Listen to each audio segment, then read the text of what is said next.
Welcome to the Kindling Project podcast. Our guest today, Princess Castleberry, is a TEDx Keynote Speaker, a wellness and risk consultant coach, an author, and CEO of Go Beyond Well. She equips people to solve wellness challenges inside and outside of work, specializing in the interconnectedness of wellness and risk, recognizing that any potential harm or loss to something of value can significantly impact our well-being.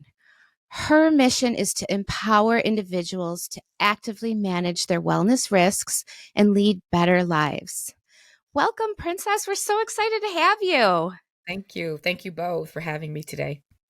Hey, Princess. You look beautiful, by the way. You are meant to wear color. Yeah. I'm a girl. I love color, and life is short, and I think I'm in Michigan, so spring is starting to spring. So yeah, I am too. I heard you say online somewhere that when you were kind of struggling in corporate America, you found yourself wearing more and more drab colors. And I was thinking, because I'm a creative director, and maybe that's why I never even joined corporate America. Like gray suits, it's just such a turnoff for me. Yeah, it was really, and it's not all of corporate America, obviously. Right. But I started my career off in a very conservative industry. I started my internship in college and straight out of school in a commercial insurance brokerage firm. And if that's, I know that concept of like, what is commercial insurance brokerage? The simplest way to explain it is that we were the brokers. We were the big giant companies in between major insurance companies and other major corporations. And we help to broker and structure their global insurance programs. And I know that sounds fascinating. That's a lot of corporate speak for me.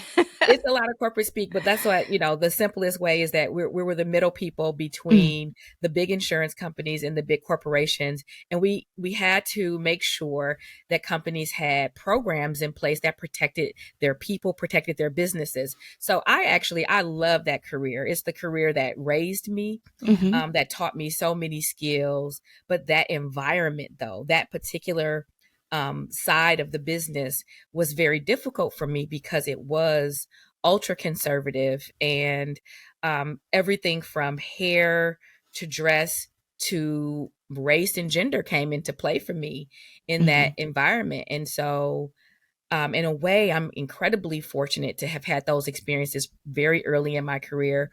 But for some people, that environment can be very damaging. So, yeah.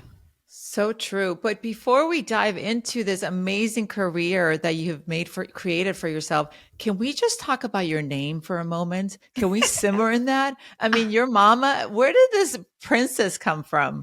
So my parents are actually two incredible people. I had teen parents. And so my birthday is actually Christmas Eve.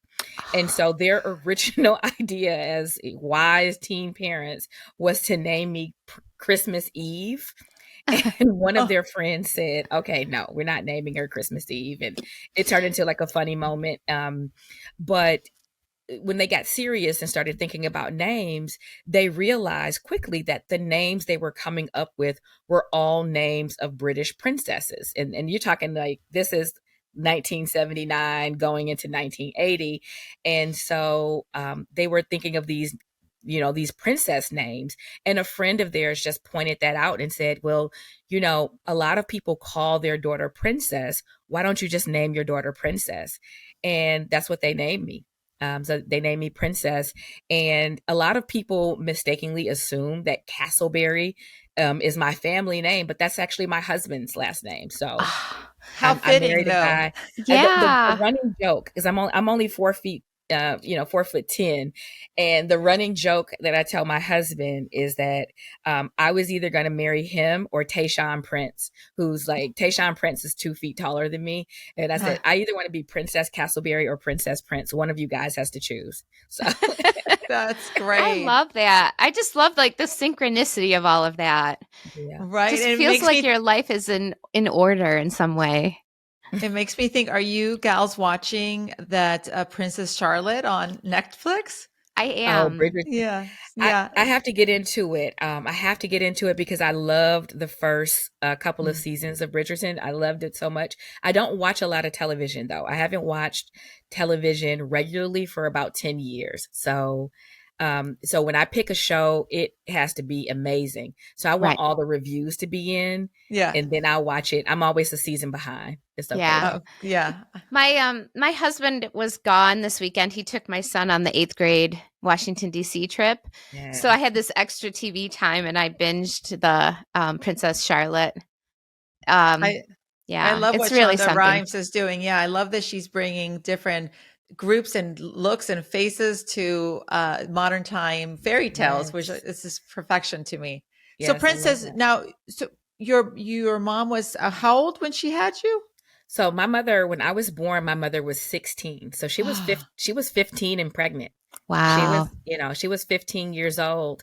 And in so many ways, I mean, that relationship just shaped my mindset so much. My mother was incredibly wise beyond her years. Mm.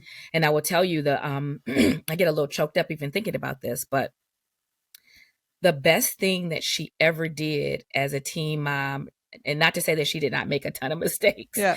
but the very best thing that she did was when I was about 11, I asked her if she was my friend. And she said, no, I'm not your friend.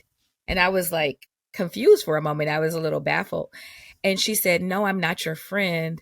I'm your mother. I'm way better than any friend you'll ever have in your life because I will love you unconditionally. I will support you until the day that I die. And she said, and unfortunately, she said, even if you have amazing friendships, you will never find someone like this as a friend. So don't reduce me down to friendship. This is way deeper than that.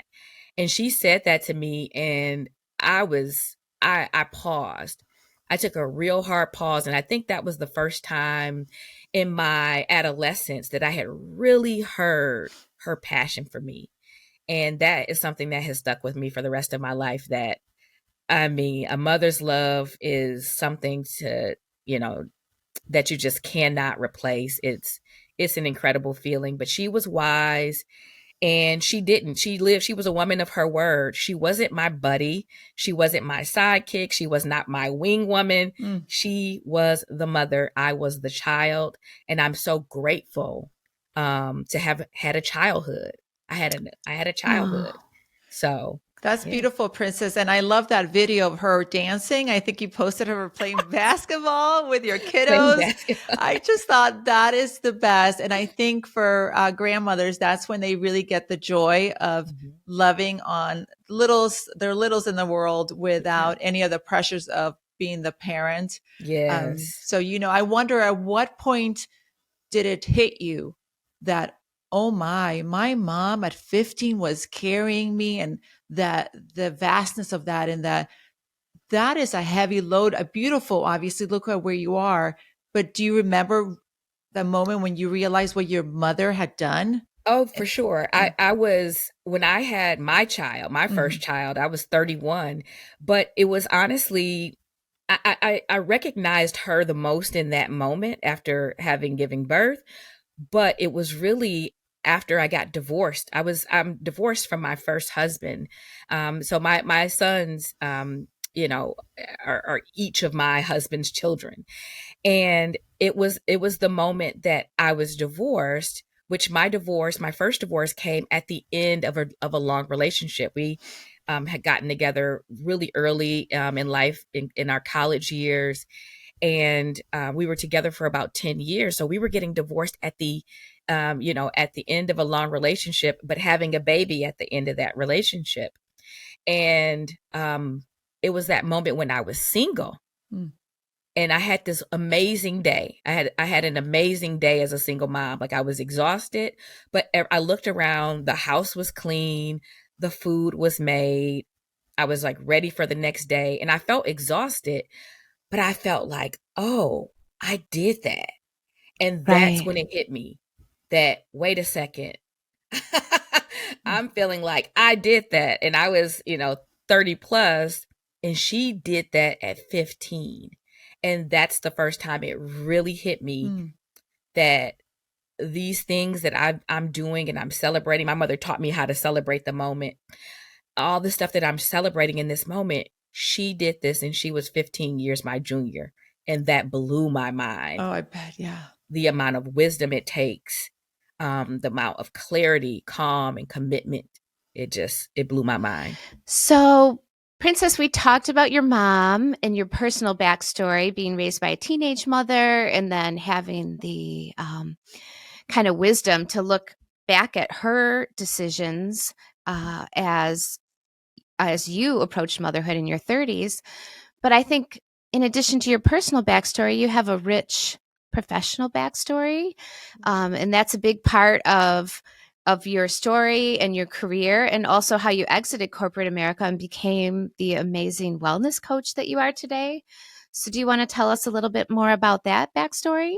Absolutely, absolutely. So, I want to first frame it this way that, my time in corporate America was an incredible time. It was checkered, it was a roller coaster full of experiences, but I had an amazing career, right?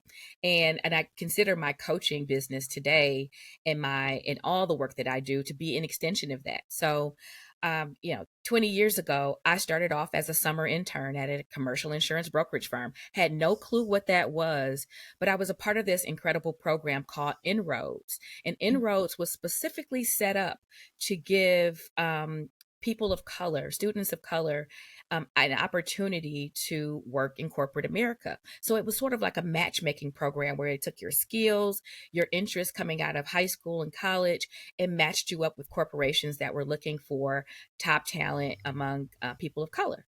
And so that's how I got that initial opportunity. So that in and of itself was a gift, right? Mm-hmm. To create this opportunity and to remove a societal barrier. And I got in, I had all kinds of experiences, right? I was part of graduate training programs. I got advanced training in insurance brokerage. Like, who had that from the West Mhm. Side? And when I say West Side, I mean West Side of Detroit. Right. And so my career started off in this really conservative field, but it gave me an opportunity to recognize that I absolutely love business. I love Mm-hmm. people, and I love all the processes and the exchanges of communication that happen in between them to make things go, to make people go, to make the business go and grow. And that's why I call my business Go Beyond Well. I love things that have action and momentum to them. And so I needed to build that in my career.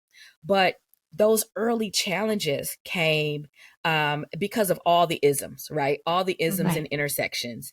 Right. And what I found, and I'm so happy I'm here today with a group of women, because my biggest and earliest challenges came from women, either Yeah.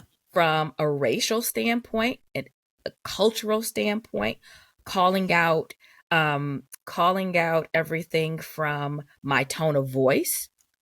Somebody Yeah. told me, "Oh, you have a really deep voice," and I said, "Yeah, I'm a Black woman." I was like, "We speak from the diaphragm. That's a cultural thing, you know." Mm-hmm. And so my tone of voice was called out.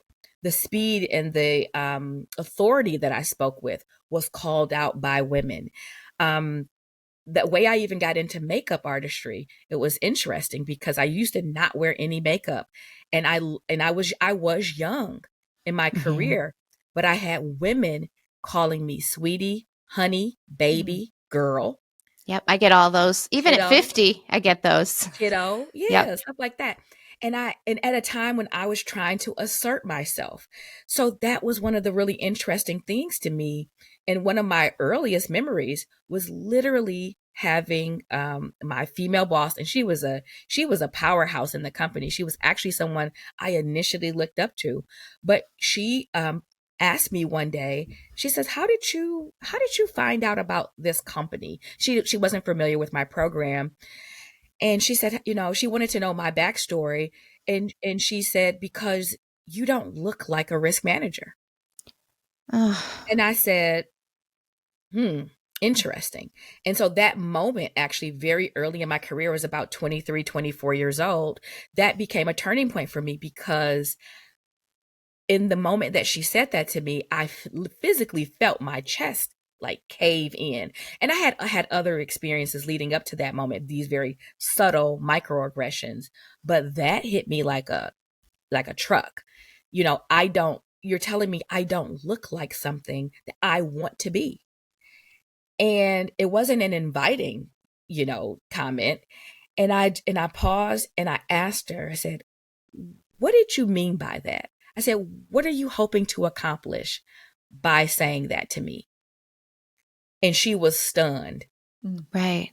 And she didn't have a good reason. And she says, "Well, I didn't mean anything." Now, I could have let my mind run and say, "Oh, well, no, you meant something." And I could have internalized that. But because she said I didn't mean anything, I said, "Okay." I said, "Well, I take it as nothing." It was nothing. Mm-hmm. And she looked at me and she was shocked. And I Yeah. said, "Oh, there's something back there." But that's when I started realizing, like, people have narratives, people have stories. It's that unconscious bias. It's that unconscious bias. Even if she thinks that she didn't mean anything, But what a it's way to embedded in our Yeah, beliefs.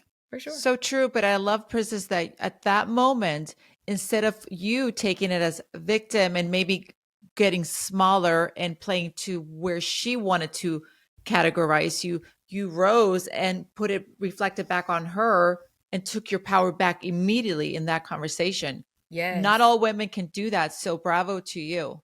Yeah. Thank you. Thank you. But like That having does that take a moment. certain amount of strength to Yes. speak up for yourself, because I myself, when I have those sort of interactions that feel judgmental or a bias, I live with them and I replay them in my mind. Oh, I should have responded. I should have responded. Yeah, that's So, so common, right? Because when you get triggered, that's what it right. was. I mean, and triggers happen every day in every walk of life, whether you're at work, you're at home, with your friends, whatever. I was just triggered. And in that moment, I felt all those things that you're talking about. I felt the chest pain, and the furrowing of the brow, and Mhm. all these feelings started to come out. But then you realize, okay, I can handle this a couple of different ways. If I internalize this, I'm going to walk away feeling so much stress and pain, right? Mhm. And I take my self-awareness, I feel like, was a gift. That was a gift from my mother. It was a gift from God. I can't even claim that initially, oh, I learned through meditation, all the Mhm. methods and things that I teach today. I didn't learn it that way. I just had a resilience about me because um, I was raised, somebody told me I was worth something, and I believed it, right? Yeah. I believed it. It wasn't a joke. It wasn't just because my mom thought I was cute or I was her little princess.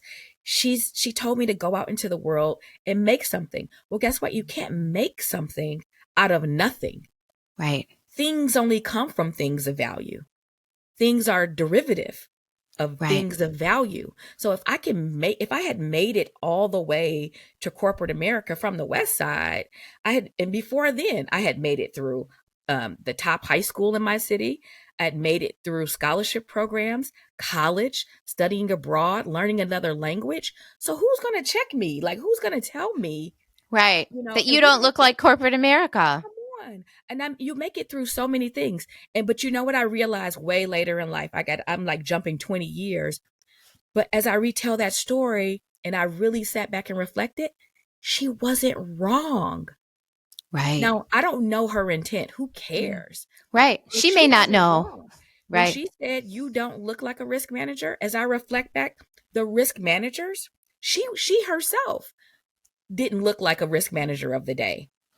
Her Right. her ascension in corporate America was a bit of an accomplishment as a woman. The risk managers were white men that were in their 50s. Mhm. I was 24-year-old Black young woman from the west side of Detroit. I Right. did not look like a risk manager. There wasn't anybody else there that looked like me. There was nobody else there with hair like this, with skin like this. There was nobody else there who spoke multiple languages. Right. She didn't mean it that way. She wasn't trying to compliment me. Mm. But I realized, I was like, she actually wasn't wrong. Right. And what I find is that when we get challenged, right, as women especially, when we get challenged, if we shrink ourselves under the weight of that challenge, if we back out, if we exit, and if we exit especially if we exit quietly, I'm not telling you not to exit, but if we exit quietly and nobody knows why, nothing changes. Nothing changes for the other women that are still there. Nothing changes. You don't give people the opportunity to have perspective and to know you. So me challenging and standing up for myself gave everybody there an opportunity to know me. Right. That's important. That's so important. Well, and for all three of us, it's probably still true that most of corporate America doesn't look like Black women or a Latina woman or even a white woman. Like the three of us, I mean, are underrepresented in all kinds of ways. I mean, Yeah. I regularly look at this data and I think, how is this still such a big problem?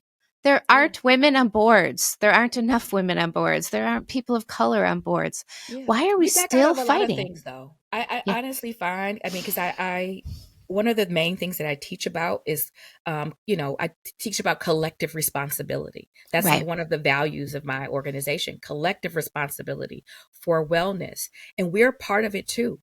And Right. so I knew at that early stage of my career, if I back out of this completely, if I don't continue to learn these skills, there'll never be a woman like me in this industry. And that was one of the reasons I stuck it out. And I loved what I was doing.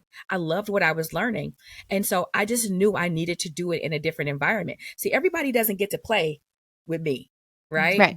I'm not a martyr. Okay. Right. I'm not here as a sacrificial object. Right. And so that environment just wasn't the environment for me. That leader was not the leader for me. And she found out when I resigned, right? Was But I she didn't leave the surprised? industry. She was surprised. She Right. was surprised. Yeah. And she, in that moment, it let me know that maybe her full heart, it wasn't malicious, but Yeah. she has some growing to do. But I have some growing to do, and I'm just not going to do it in this environment. She was going to have to figure that out either on her own or with somebody else who was willing to stick it out with her, because I wasn't. And I went on in my career, and I did become a corporate risk manager. I built an incredible career over multiple disciplines, and seeing risk management through the lens of insurance programs, safety, business continuity and disaster planning, data privacy, employment law and compliance. Those are all the experiences that I've had over the 20 years. But seeing people and seeing data and seeing relationships and communication and strategies across all those areas gave me an appreciation for how wellness and people's capacity to feel, think, process their own emotions throughout all those occurrences. That's the wellness is like the thread that just like weaves through my career. And that happened very naturally. I didn't force that or have to study, go get another, master's degree or anything. It just occurred that if people are not well, there's so many things they can't do. And And so let's and make don't sure you people are well. find that like at the same time that you were having that awareness about wellness and the risk of not being well, that culturally workplaces and nonprofits and the conversation around wellness is bubbling up in our country and in our culture. I mean, more and more I keep seeing talk about workplace wellness or workplace retention or the risk of mental illness in the workplace. And so do The you pandemic have a effect. response to that? Is it just the pandemic? It's time is due. Like, what is going on with this sort of big flux of wellness programs and conversations around well-being? Sure. I think so. First off, wellness has always been an underlying catalyst for either success or detriment, right? Right. Success or failure in the workplace. But the things that are the root cause are seldom recognized, right? Mhm. Until they're just, like you said, they're bubbling over, they're in everybody's faces. And the pandemic, the positive thing that came out of the pandemic was stillness. Okay. every single thing that we've witnessed, from civil unrest to all the, things, political actions, police actions, all these things had already been occurring, and Yep. they had been occurring very loudly for a subset of the population. Mhm. The pandemic, though, put people in a state of stillness like none other, like we haven't experienced in 100 years. And so we were still and we were quiet, and all we could do was sit with our thoughts. While though, right, after we figured out Zoom and we figured out Teams or all the other platforms, and we got back connected with our colleagues, we were still sitting and at home and having all these thoughts and emotions come up. And all of a sudden, the lines between work and home literally got blurred, right? Right. And everybody was all of a sudden in a constant state of dealing with their personal wellness challenges. People were passing away, by Mhm. the dozens. You remember your timeline? Yes. So all the emotion. And so you didn't have anywhere to express that but work, because we were getting connected back through work. And so that's when I think that people stopped pretending that people had ever left their problems at the door. I created this meme at one point that shows this woman. She's walking through the doors of her workplace with a bag, and the caption says, you need to care because no one truly ever leaves their problems at home, right? That person is whole. How do you Yeah. leave a whole crisis at the house? You know what I'm saying? If you're arguing with your spouse, if your children are becoming, children go through phases. So if your kids are going through the mouthy, disrespectful phase, if you're having what are these very typical and constant arguments with your spouse, if you're dealing with financial hardship, if you're dealing with not having your voice heard in the organizations you belong to, your church, wherever, you're dealing with all these challenges. Your ability to overcome and work through and identify triggers and reframe and rebuild, that doesn't stop because you walk through the doors of a corporation. And what, are you magically healed for 8 hours? And Yeah. So Right. you true. have all the same challenges. Right. And so people Yeah. bring all their wellness issues to work. And that's why it's so evident now. It's people see the connections, and now they're starting to count the financial impact. And that's what matters in business. The money, when the money starts to get impacted, Right. then we got a problem. Now they have a bottom line around We got it. a problem. I mean, Exactly. here at the Kindling Project, I think we're more focused on inner narrative and personal wellness. Yeah. But I really like your theme about reframing. And I think that I listened to your TED talk. I absolutely loved it. And I think this idea of unconscious agreements, I mean, just like we kind of addressed unconscious bias with that first boss you Mhm. had, I think our own internal unconscious agreements, um, they they have such a massive impact on our lives, and we aren't aware of them. And Mhm. so, for people who haven't heard your TED talk, could you tell us a little bit more about your thoughts on that? Yeah, thank you. That first off, that was an experience of a lifetime. So if anybody, like, go for it. If you're thinking Mhm. about getting on that TEDx stage, get to know the people in your community that host and lead your local TEDx. Start volunteering with them and get your voice out there and get on that stage if you can. But that talk was really born out of a training initiative. I started a training initiative, and I built a model with a mindfulness and meditation expert. She's a good friend of mine. Her name is Shantae Hooks. Mhm. Incredible coach in her own right. But we built this model called Dare to Care because we had read this wonderful book. There's a book called The Four Agreements. Anybody, you ever read Four I Agreements? love it. I love Yeah, it. Don Yeah. Miguel Ruiz, right? And so we were just one day on a call, Mhm. just talking as girlfriends, and she said, "Hey, what are you reading these days?" And I said, "I'm rereading The Four Agreements." And she said, "Oh man, I just finished reading that myself." And so we just started up a conversation about what our agreements were. Right. And we both have these incredible, I mean, she's an incredible woman, but we're Mhm. both, we're divorced, we're mothers, and we have these incredible co-parenting relationships with our exes. And so that's how it started. Like, yeah, how did you get there? What did you do? And so as we started to have this conversation, literally a model came out of it. And we said, you know what, we're going to start teaching people this, because when we catch on to a good idea, we go with it.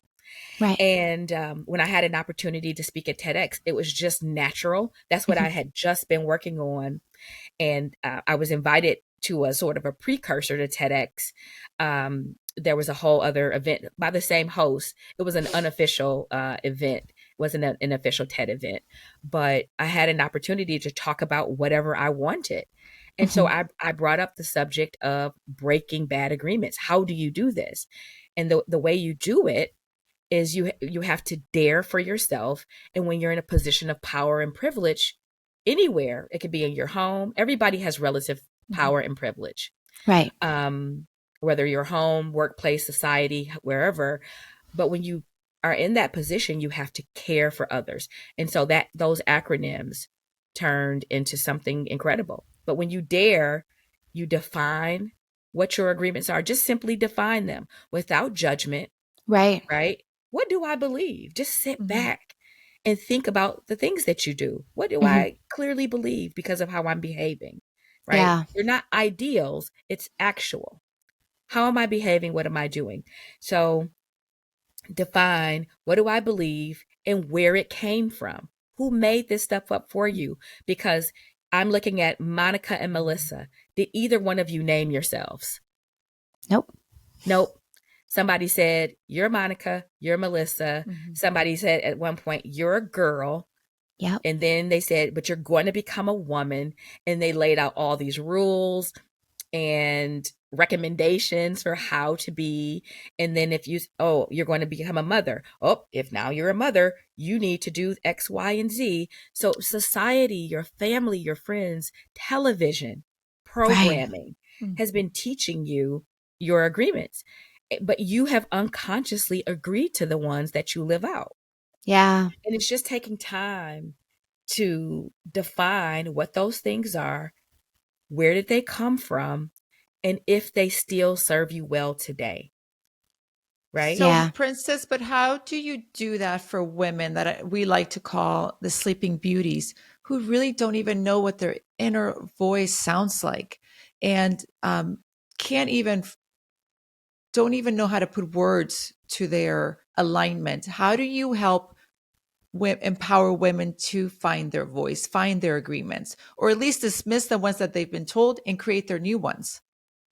Yes. And so even like through my coaching approach, right? If you think about sort of a typical wellness wheel, I took that wheel and then I had to tweak it for myself, right? Because I'm a changer. And Me so too. I start people off with just awareness and identity, right? So one of the things I help people do is just to identify, right? And there's so many ways to identify. Um, and so I use some tools that are trusted, research based tools, and I have people initially just go through, identify yourself. Who are you, right? In every aspect. Are you a woman? Are you cisgender? Are you what, however you categorize yourself? What race, religion, ethnicity? Are you we're speaking in English. I teach in English, obviously. So are you a native English speaker? Are you all of these things? And we have people categorize themselves, and then we have them answer a host of questions about their identities. Well, what did you first become aware of? What is most prominent to you today? When you notice other people, what aspect do you notice about them first? And we use these tools to help people see themselves for the first time. And like you said, Monica, sometimes it's for the first time. Nobody's ever asked them these questions. Mhm. When you Right. ask a person a question like, Monica, what do you think is possible for your life if you were completely unstuck, unbothered, and Mhm. uninterrupted? People are like, nobody ever asked me that. So true. Monica, if you could suspend fear, Melissa, if you could suspend the doubt that is nagging you, if you could just suspend it for a moment here with me, you don't have to even tell me, but I want you to write it down. Could you articulate what you want to be? If you give people that space and ask them, they have something. Yeah. They have it. And then when you show them that, all right, you have beliefs, you have possibilities, you have skills, and then you help them understand now what's interrupting that. And you help them get present to it. Come to the present. And you help people get settled in on how they're showing up. And you put a mirror. It's like a proverbial mirror. You put that mirror up to them and let them see themselves the same way a makeup artist does. They finish you, and what do? They stick a mirror in your face and say, now look at you. Right. Like that. Yeah. And sometimes you don't even see that person. Yeah. You're like, who is that made up? You know, I've had this experience several times where I've had my hair and makeup done, and it's like, is that me? Is that me? Yeah. And it is you. And it's that's why, even not to segue into artistry, but it's all the same to me. Everything that I'm talking about, I don't care. Risk management, wellness, makeup, it's all the exact same. The person has to see themselves. Yeah. Now, I told y'all, these eyelashes are faker than, faker than, my teddy bear's fur. Okay. But guess what? Guess what's real? These bones. Those bones are real. Yeah. Those are my bones. Those are admirable cheekbones, my friend. I'm from the high cheekbone tribe. Oh my gosh, you're beautiful. But you know what I'm saying? Yeah. What is real? What's real? Yeah. You always, as you're painting someone, you have to leave. You can't paint a mask on someone. Right. Because you have to put that mirror, and they still have to see themselves.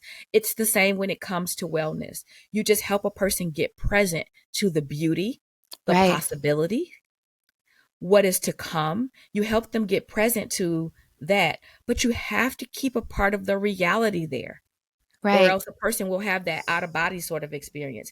This doesn't look like me. It's not comfortable. I can't keep this up. Right. It's the same when it comes to wellness. So you don't, instead of being prescriptive and starting with what all the you should have, could have, you should have, blah, blah, blah, that women get all the time. You need to be this type of mother. You better be this type of wife. You better lose this amount of weight. You have to be thin. You got to be blah, blah, blah. Instead of telling women all these things, just ask a woman, who are you today? What are your possibilities? And if we identify a gap, now we got strategies and ways to close up the gaps. Closing the gaps is just in the work. But having them just know. It really hits me that every single woman that goes through that process and has that discovery, you know, our language here is about kind of finding your internal fire. But there's, a million ways to phrase it. It's a gift for everybody in her life, right? It is. You know, having women be able to articulate their dreams and their passions and their true self it's a gift. It is. For her kids. Yeah. Yeah. And I was thinking too, when you were talking, this is maybe going back a few comments ago about how one of your unconscious agreements was that Black women had to work twice as hard. And when I heard you say that, I thought about 3 different Black women that I have outside of the Kindling Project. I have a branding and marketing agency who I have worked with, and how all 3 of them, you know, not related to each other in any way, told me that almost in every meeting. Absolutely. That they were told that they just had to work twice as hard, or they had to be twice as good. Yep. And then I started. You're raised with that. And then I started to think, what are the really strong threads in my community? And I know that one of the things that I heard, and so many white girls are told, is to be nice. Don't be bossy, right? It makes us terrible at negotiating for ourselves. And then I don't know about you, Monica, is there some big agreement that runs through the Latina community for women that you just feel like you and all your sisters have heard it 100 times? Oh, of course. Aside from we're all Mexican, there's that. Obviously, if I speak Spanish, I must be Mexican. Right. which is the first thing people say, which I'm sorry, that's just sort of a label that really bugs me. No, but I think ultimately what you're saying, Princess and Melissa, and all of us, even at the Kindling Project, it's sort of the same thing. Like as women, color or not, we still feel like we have to show up a certain way. And that's why we spend so much of our younger age like coming up the careers competing with each other. And Right. there's no wonder why women are actually the ones who are making it harder for each other, because we spend so much time like pushing each other down, trying to make a name for Mhm. ourselves. And now we've elevated the conversation and we're at a place, I know we are, Melissa, you and I are very aligned. Princess, I have talked to you at length about this, where no, no, no. There's no more competing. We're collaborators. We're uplifting each other. There's Right. abundance. Together, we are so much stronger and better. I think if we carry that message and we start spreading that and have that be the contagious message, I would rather stick to that narrative. Talk about narrative. I don't want to simmer too much longer on what it was or what it should be or what I was told or this, that, or the other. I'm like, Mhm. no, okay, I get it. Those were the rules of engagement. I am no longer engaging with those rules. That's We are it. making our own rules now. Right. That's right. But I think you're very far ahead, um, emotionally and spiritually. I mean, you're a Mhm. blogger and a writer and you've been journaling. But don't you think for just the intersectionality of different kinds of women, it's useful to know that we all have gotten different messages to understand where we're coming from? I mean, that's, I guess, Yeah. one, I guess that was Yes. sort of what I Well, was getting around to. yeah, that's the perspective of defining, right? That's Yeah. the first part of daring, is that you just have to pause long enough to define it. But just, you define it, but to Monica's point, you don't get stuck in that, right? Right. Mhm. I don't want to And labor there, but Right. it, right, it just, it kind of hit me of like, but you even do have to women define not, it. we always like to say women supporting women, but maybe we need to start with just women understanding other women. Hmm. Well, That's compassion's always a beautiful place to start with, and also a place of how can I serve you? How can I elevate you versus what's in it for me? And for so much of what we do is like, well, what's in it for me? What's in it for me? I think we're really trying to move the dial. I know we are at the Kindling Project by building a stage for all women to join us. Mel and I aren't interested in being some poster child for a social movement. We actually right. want to be just look at all these beautiful bright stars. Look at Princess. Look at her shine bright. Even on this video, I'm like, Princess, you are like this glowing, beautiful goddess. And I want to know you. I want to learn from you. I want to be inspired by you. And if you're willing to teach me, thank you. Yes. Yes. Yeah. Sign me up. Yeah. And the answer to that is always like, Yeah. yes, please, and when do we get Mm. started? Because um one of the worst agreements, and this is not just an agreement that women have, but this is just a mindset issue in this country, is this mindset of lack, this Yes. mindset of scarcity, Scarcity. right? And we Right. learn it everywhere, right? We learned it when we talk about money, but that's scarcity. The scarcity mindset Yeah. is why people think they don't have the money, time, or Mm. energy to invest in the things that they want or the education Yep. they want. Scarcity mentality is why men are afraid to give up power, Right. why people um, are afraid of movements that move us toward equity, Mhm. financial equity, and Right. opportunity equity between the races, and the genders, because they think that the pie is this little. And they're Mhm. Right. like, if I sacrifice anything, if I put somebody else first, I'm sacrificing myself, I'm martyring myself.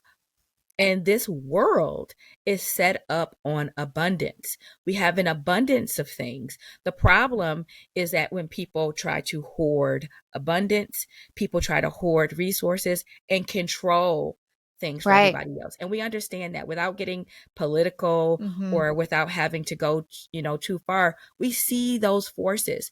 We Yeah. see those things. And it is, to be a person who has been pushed to the margins, it gets darn tiring to constantly be in the fight Yeah. of justifying your presence, of activating your voice. You're like, sometimes I don't want to activate my voice. I just want to show up, Yeah. And so that's Yeah. why it's great to have other women that say, you know what, for this time period, I will take up your mantle and I Yeah. will elevate your voice so that you don't have to always talk so loudly. You don't have to always be a champion for self. We can be a Yes. champion for each other. And that's why I love the Kindling Project. I was so excited to be a part of this. I'm so glad that you got So that much that we can message, do. because that's really our mission, is to create those spaces. Really, it's why we were doing this. So, Princess, you talk a lot about affirmations, and I think you use positive ones, which I love. And one of them is, I trust myself in spite of any mistakes. And Yes. are you willing to share some of maybe mistakes you've made? Oh, for sure. Oh, Yeah. how much time do we have? On the mistake? What? Oh, man. So I have made a mistake of staying in certain friendships too long. Yep. Wow. You know, I pride myself on being a great friend. I am a person, I'm very direct. So I don't want anybody who knows me for real to see this and be like, girl, please. But I am super duper direct with people, but I am very loving and I'm very generous with them, right? And so a mistake that I made was just thinking that everybody deserved a chance. Yeah. Everybody doesn't deserve a chance. That's why I say everybody doesn't get to play with me anymore. Because sometimes, even when you see people being abusive in multiple ways, abusing their boundaries, abusing their privilege with you, right? You give somebody access to you, you give them information, and then you hear the information. You know somebody's gossiping. You know that that people don't always have your best interest. Like you might be, what if you call up your girlfriend and just say, hey, I had a bad day with my husband, or we had this argument. If that person starts to instigate the argument in favor of being your friend, then that person's not a friend of your family, not a friend of your relationship and what that union actually means to your children. And so things like that, I allowed certain relationships with women to cast a shadow on my relationship with my spouse. And it can be so damaging to try to play with everybody, to have everybody in your circle, to not be discerning. Lack of discernment is a real detriment to women. Yeah, I Sometimes always we're too say, kind. right, you're right, Princess. I always say that it's almost like a train station. You have to make stops, and some people need to get off, They so you got to get make room for off. new people to get in. And that's just it. It's time to Yes. make room. I do. I to Melissa's question, I mean, I believe in affirmation, and not just because it sounds good and it feels good, but because I take the time to study, what do affirmations do to the brain? Affirmations change your neural pathways. They strengthen connections in the parts of the brain that bring you joy, that boost your creativity, that give you the energy to make those additional connections. And so I want that. Right? The world will interrupt you. Life will interrupt you. The pandemic was huge, but I'm talking about little things. Getting into a fender bender on the way to work, spilling, getting oil on your favorite silk dress in a spot that you can't see. This dress will never not be worn. This dress will never be worn again off camera because but you know what I'm saying? Interruptions happen in life. And we have these experiences that slow us down, but it's affirmation that lets us know that we're going to keep going. Affirmation also creates an energy that pulls in other like-minded people. So this is a risk management strategy. Affirmation is so powerful. And I have one recently. If you'd love, I would love to share this one. Sure. With you. It's called Protect the Present. It's a paragraph. It says, my present is all that I have. I love it because it holds all of the truth, possibilities, and promises for my life. My present is alive, well, fruitful, and thriving. My present is the force that surrounds me daily. Momentum, peace, and clarity are always within my reach, though some days I may have to reach further for them. I cannot rest in the future for rest that is required of me today. The acts of reaching and resting guarantee my growth until the next moment. I say that every day now. Beautiful. Beautiful. Well written. Thank you. Oh, I love that. Yeah, Princess, I mean, you really do talk about some of also your strengths and your talents and how valuable those are. I see strengths already in you. Can you share with what you think your strengths are or where you know your strengths to be Yeah. and your So, gifts? yeah, one of the gifts is honestly, it helps me be a great risk manager and Mhm. a listener. It's just being analytical. I am an analyst. Yeah. I hear things and I listen very well. And as I listen, I'm able to sort of dissect things and break them down and get to like the root meaning. And that is a skill that has helped me in every aspect of my career. Um, I am a good listener, and sometimes it just helps to be funny and have a Yeah. quick comeback. Women have to do a lot of defensive moves, right? Mhm. We have to defend ourselves a lot, more often than I wish we had to. But being quick witted is a strength of mine. Having the gift of words and knowing what to say, that is a gift. And another strength, and I know this is like the most overused buzzword of our Mhm. day, but authenticity. Yeah. Being authentic is a strength. If you can find that and you're willing to commit to it, I'm all in. I'm all in on praying, is Mhm. what I say. I'm all in on praying. I'm okay with the woman looking back. Okay, Yep. even when she doesn't have the lashes and the hair on, even when the curls aren't quite acting right, they're doing Yeah. something today. They're doing their thing They're today, doing their thing. but Well, they but when gotta they're they gotta not, contend with the headphones too. yeah, right. It's like, Yeah. but even when they're not, I'm okay with the woman that's looking back at me, and that authenticity is my number one strength. I'm showing up as me 100% of the time because I want you to have an opportunity to love me, to Yeah. see me, and I Yeah. can't. You don't even have that possibility to Right. change your narrative about me or women like me unless I show up in that strength.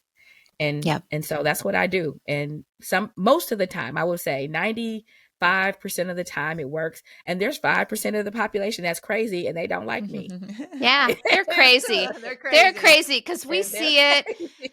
Yeah. I They're mean, we not crazy, see they're just it. not, it's just not my flavor. I'm just not their Yeah. flavor, and that's okay too. Yeah. You got It to know is that you're not okay. everybody's Right? flavor. It is all good, but most people, I'm No. telling you, We we're see it straight. and we honor it. And I think of all of the traits that you listed for yourself that I really admire in getting to know you this last month is the humor. Because I think there's some grace in humor, and I think it allows you to tread through some really difficult conversations in a way that's accessible. Mm-hmm. And I always feel like sometimes I'm a little too serious or, a little too artsy or introverted for people, and I don't have that sort of grace. So it's super admirable that you're modeling that. I love to laugh. I mean, Yeah. laughter, it really is good for the whole body and the spirit. And Yeah. sometimes you have to laugh. Sometimes I think things and I'm like, that is so wrong. You think things and you're like, that was the wrong way to think about it, or I feel so silly. And Yeah. you just gotta laugh at that stuff. And and here's the other thing. I really am goofy. Like beyond funny, I'm Mhm. a goofy slapstick comedy type of person. Like, I can be annoyingly silly.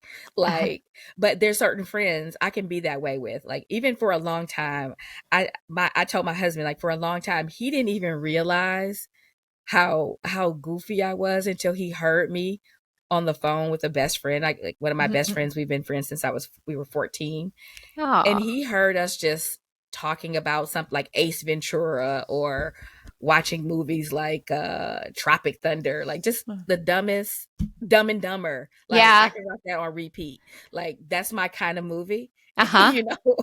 And so that is it's funny to people though, because I have this very cerebral technical side, and then but no, give me the dumbest movie ever made, the worst storyline, and if it's funny, You'll be I'm laughing.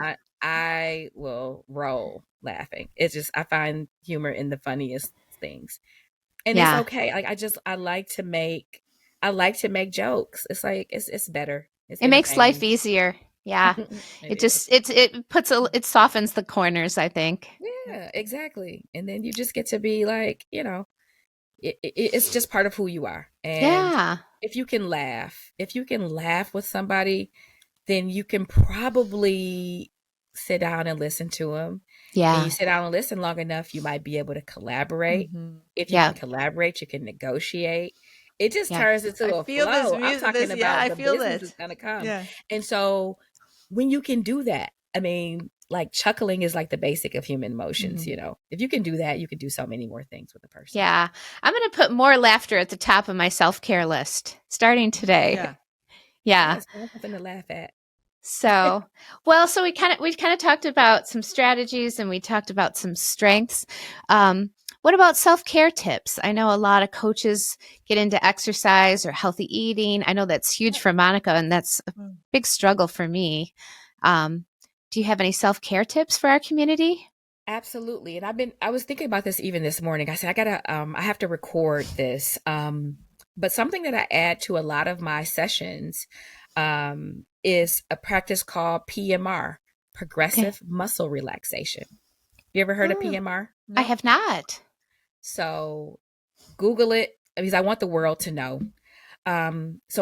Progressive muscle relaxation is a practice that's been around for decades. I mean, decades upon decades. And it is a way to naturally relieve stress from the body. These are very simple movements. And it's a combination of mindfulness and deep breathing, right? So if I gave you just the simplest um, exercise, it would be to squeeze your fist like you're squeezing lemons, not to the point of pain, but as you squeeze, to breathe in deeply for 5 seconds. And now just exhale and let it all out. So relax your hands. Do you feel that tension coming out of your body? Mm-hmm. Just in that one movement, like you probably can still feel it, right? When you release it and you exhale for 10 seconds, that sensation will go throughout your hands and arms, and you will feel where the tension is built up. And so progressive muscle relaxation is the act of tensing and releasing individual muscle groups one at a time. So you do your hands, you do you can do your arms. When you do your eyebrows, you raise them, stretch your cheeks. There's other movements where you tense your thigh and you inhale and then you let it go. You there's another movement where you curl your toes downward for 5 seconds and then you release. So as you go throughout, it takes about 15 to 20 minutes to go through each major muscle group of the body. But when you do that, your body will tingle and you feel all these sensations, and what it starts to let you know is where the tension is built up, and it teaches you it's a mindfulness exercise for the body. It creates muscle memory, and it teaches your body what it means to feel tense and what it means to feel relaxed. So what will start to happen to you throughout your day, you'll be talking, and then all of a sudden you'll be like, wait a second, I feel my back tensing up. And it's just like a reminder to relax. Mm. Most Right. of us throughout the day we hold our breath all day, especially women. Don't get on camera and then you're trying to hold your stomach in, you're trying to Yeah. keep your abs Yeah. Keep my shoulders contracted. back. You can contract your abs and breathe at the same time. I'm contracting my abs right now and I sound completely normal. But most people don't do that. They go, Right. yeah. And then Melissa and Monica, Mhm. and then they Uh, take these very yeah. short, labored breaths. And nobody takes the time to go, And when you let everything melt, then you realize, oh, wait a second, I didn't let my back really relax because I was still trying to sit in this very poised manner. When you do PMR daily, I do it, try to do it twice a day, 15 minutes in the morning, 15 minutes at night. When you do PMR and you train your muscle groups to recognize the tension, they will automatically relax. This practice, I learned of it because my mother's a breast cancer survivor. My mother had breast cancer 11 years ago when she was only 48 years old when she got diagnosed. And she went through chemo and radiation, the traditional treatments, but we also had her in holistic treatment. And that's how we learned about PMR. So PMR is used by Carmanos as part of cancer treatment. It is used to treat headaches, insomnia, and relieve all types of stress. And actually, as part of my, when I teach burnout strategies, which is actually, I'm going to be doing that in a couple of days. When I teach people how to burnout proof their teams, I include a session of PMR because what I find with burnout is the more the source of the burnout is outside of your control, people start to feel helpless, right? If what's really driving them over the edge is so far outside of their control, they feel like there's nothing they can do. And I have them turn completely inward into the body to do something that they can do by themselves, right? As a way to naturally relieve stress. It takes your cortisol levels down and it improves an opportunity for your brain to function more properly. So it's powerful. I'm going to look it up. I think I can do it. I got you. Yep. Oh, this has been such an amazing conversation. I think for me, I'm going to take away laughter and PMR. What about you, Monica? Well, I still have a couple more questions if you don't mind. No, I don't mind. No, okay. Princess, tell me something. I hear a lot of themes. First of all, you're a fantastic public speaker. You go do workshops on burnout. You also talk about alignment. As you progress and are thinking forward to your future, where do you see yourself going? Do you prefer doing large public speaking events? Do you prefer one-on-one? What's your, these days, what gets your fire going? Yeah, so thank you for that question. So my life today falls into three buckets. I am a big stage keynote speaker. I do host workshops for companies, all sizes, but mainly people, audiences of like 80 plus, 80 on the small side. And then obviously I do coaching, and all of my coaching today is one-on-one. I do that because there's a huge demand for it. People ask for it. And I love to connect with individual women and help them achieve those goals. But if you ask me what bucket, where are you going with this? I'm going to the stage. Okay. I'm going to the stage. My hashtag that I made up a couple years ago was hashtag arena P, because I want to be on an arena side stage, and I have something to talk about. I have, messages to share and information to get out there to people. And all of that was born. I'll tell you this quick little story. I was an early adopter at Amazon, right? I'm still an early adopter of technology. I use ChatGPT all the time, and I wish I was an early adopter on the investment side. I would be filthy rich right now, but I was an early user of Amazon, right? And I've had my account for over 20 years, and I started ordering books and things. The very first book that I bought when I was in college off of Amazon was How to Become a Motivational Speaker. And then I spent 20 years taking detours, building other careers, because I did not think that I had a story that was worth telling. Bad agreement. Yeah. Bad agreement. Bad agreement. But really, I have younger siblings. I did not even mention my siblings. I have these incredible younger siblings. My mother did not have another child until she was 30. Lesson learned. Okay. Right. Okay. She poured herself into me so much. And so I had her all to myself for 14 years. And then I have a brother who turns 30 this year. And we have a little sister who she's about to turn 23. She graduated from college last year. And so with this incredible family, right? And just everything that our family has going on, we just learned to and I'm sorry because I'm losing my train of thought. I lost my train of thought that quick. Oh, that's okay. We were just talking about what's next, and you're going on stages. And your Oh, being first on book that you stage. wrote Yes. was for how to Yes. be a like a motivational Yes. Thank speaker. you. Thank you for You're getting me back welcome. on track. Yes. And so thinking about my siblings and thinking about this life that we led, I just started to be less fearless because I'm around these super young people that have no fear. My siblings have no fear. That's why I brought them up, because I've seen them go out and just do these amazing things, and they didn't grow up with all the same norms, and we're from different generations. I'm 20 and a half years older than my sister. So Wow. her way of thinking blew my mind. So having access to some younger people that are young but wise and intelligent is a game changer. You have to keep people of multiple ages around you. I have a best friend who is 60, and then I got my little sister who's almost 23 years old, all in my circle, right? Informing my decisions. And it's just time to get that message on the stage, get those messages on the stage, because I waited for so long just being afraid. And now I'm looking at my friends that are getting into their 60s and starting to retire and now wanting to be more entrepreneurial.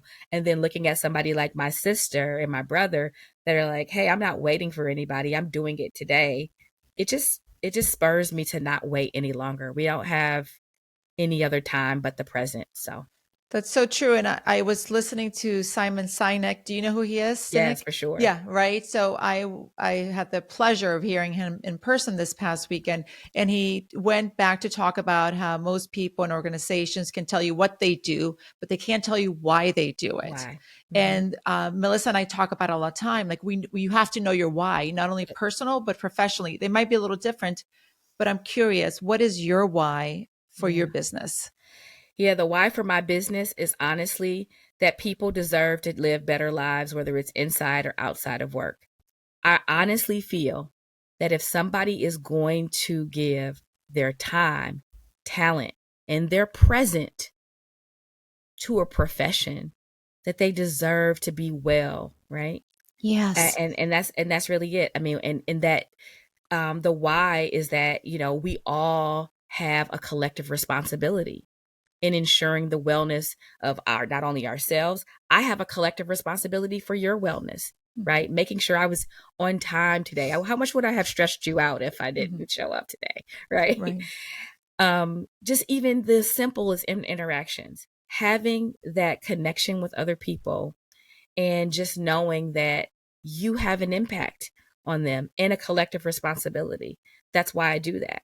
I do what I do. I have a responsibility not only for my children, but also the students at their schools, right? Yeah. So my children need to show up a certain way to be a better part of that community. My job is to prepare them. So that's how I'm connected to the population, right? For And that's sure. it. The more well I am, the more opportunities you have to be well as well. True. For sure. The connection or the connectivity that you're describing, there's such a hunger for it.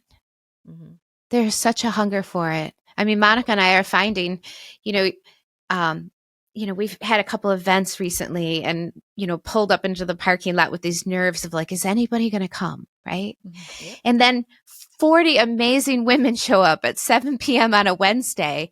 And it's not necessarily because of us or because of the Kindling Project. It's that hunger for connection is so great right now. I think maybe especially for women, because that's what I'm focused on, but for our whole society. It's really the whole society, because this is the number one global wellness challenge. Number one global wellness challenge is loneliness. Yeah. And I'm telling you, without any empirical data in front of me, that lack of connection, that lack of empathy, that lack of belonging is why in this country we're seeing massive amounts of violence. Right. Massive amounts, unprecedented violence and destruction. And because suicide. people are suicide. Depression, drug addiction, Are they're all lonely. related to loneliness. They're tired of being alone. Yeah. And they're tired of having to qualify for connection. Don't get me on this one, because people, I mean, I'm telling you, people feel like they got to qualify for connection. I have to look a certain way. Mhm. I have Yes. to sound a certain Mhm. way. Oh, what school did you go to? You know, what organizations are you a part of? And on and on and on. You have to be all these other things outside of your authentic self. Mhm. We keep telling people that showing up just as you are Mhm. is not good enough. Put on some sugar, add on some airs, put on some dressing. You have to do these things, or else we're not like-minded. Since when did like tasseled earrings make me like-minded with somebody? Why? Because we both like fashion. Like, how do you know what I Right. like? How do you know what lights me up? So true. What gets me passionate? We don't take enough time when people don't look the part Right. and they don't fit the narratives that we value. We shut them out. So Yeah. We burden them with loneliness. Well, and I don't think a true Right. community is like-minded. A true community is going to have a diversity of ideas and That's right. ages and That's people. right. And so if we only show up in communities that are like-minded, we get lonelier. We get lonelier. We But get it's it, lonelier. but everything in society, the algorithm, technology plays a big part in that, Right. because technology has moved us toward groupthink and like-mindedness. Yeah. Technology, the algorithm is only going to show you what you like, Right. right? Because and what you agree with. Like, you very seldom run across a headline that like, that's outrageous. And if you do, you know what you do? Click. I don't want to Right. see that. Right. Hide. Right. And we hide people. We hide people. Right. We are really afraid of engaging people who are not like-minded. We don't know what's going to come out of it. And we call that today, some people throw up self-care. Some people say boundaries. Mhm. And I say to that all the time, you cannot build boundaries where you have not resolved conflict. Yes. You I have like to that. make an effort Yeah. to resolve conflict before you Yes. draw boundaries, or else you're just throwing Uh-huh. up walls. Yes. Avoidance. Oh, I Avoidance. just had a life experience with someone who Yes. threw up a bunch of boundaries instead of solving the conflict. And Yeah. you've stated it perfectly. You Mhm. can't Yeah. hide behind your boundary.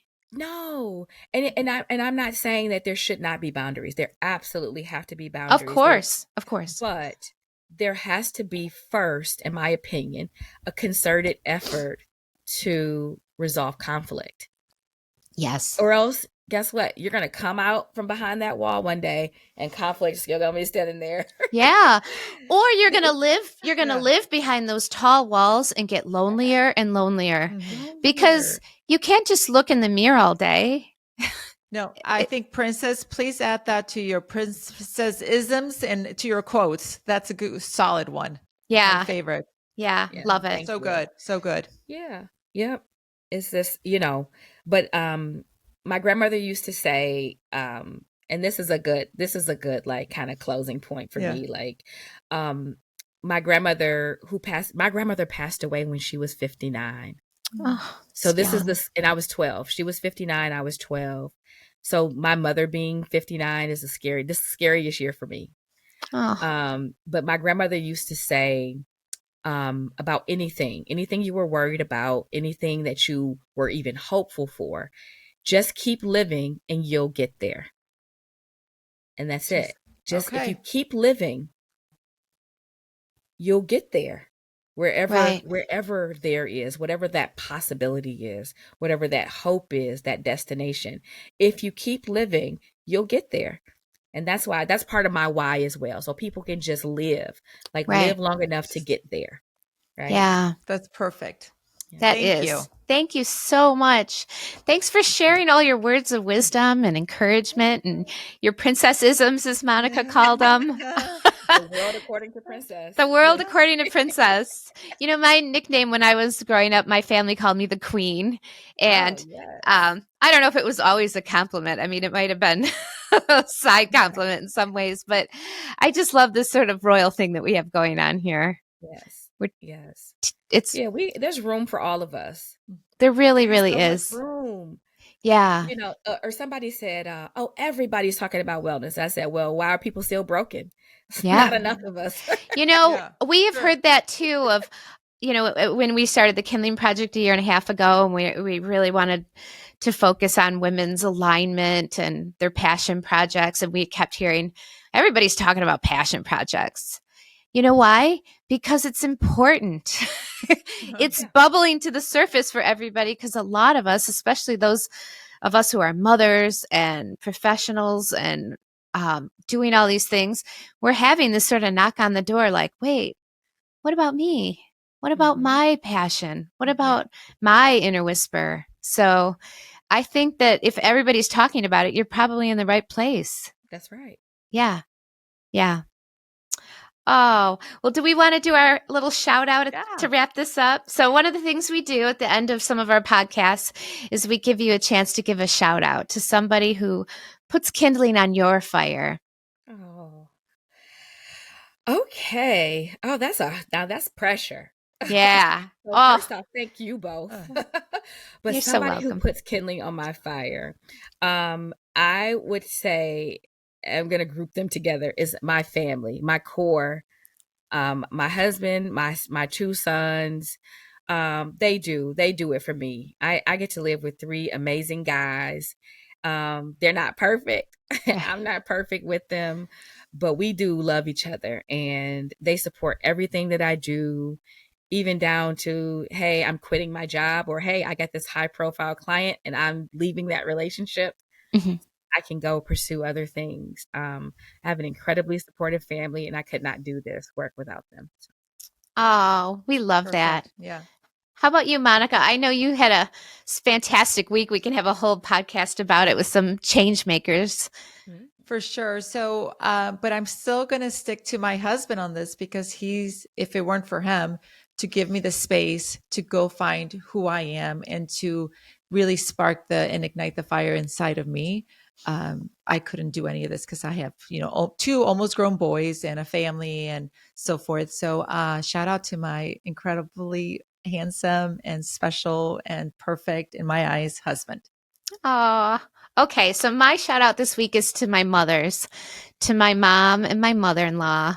This last few days of getting ready to graduate my daughter, and the four of us are going on a girls' trip to Paris. We're taking her to Paris for her high school graduation. It's me and my daughter and the two grandmas, and I really just have an appreciation for motherhood and the mothers that have been there for me, and the opportunity to be a mother. So shout out to moms.